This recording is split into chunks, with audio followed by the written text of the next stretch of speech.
for is we have a definition of mistreatment.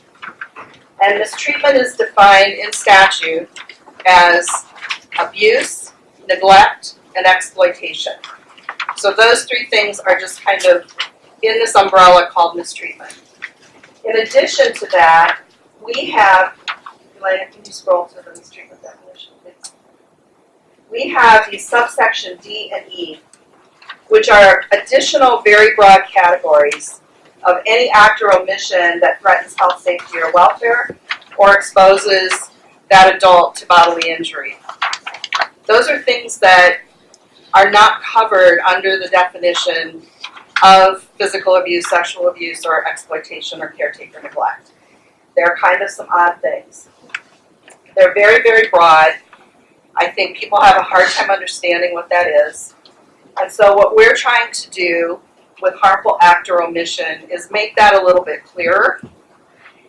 In the past, prior to the CAS-check bill, those types of situations, when we categorize them in our data system, we would kind of just put it in the category that was closest.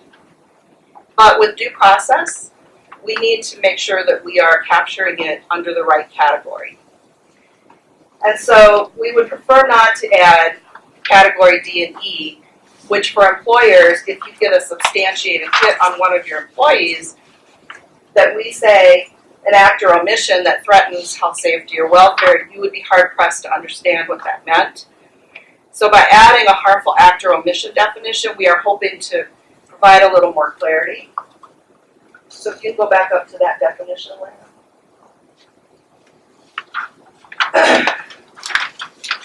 So what we are trying to get at here are things that we see in APS cases that are not covered under our current definitions of abuse, neglect, and exploitation.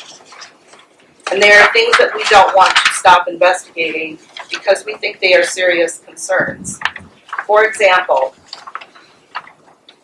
if an at-risk adult is under the care of a care provider, and that care provider requires the adult to show their private parts to get a privilege or a soda, that is not sexual abuse under the criminal definition.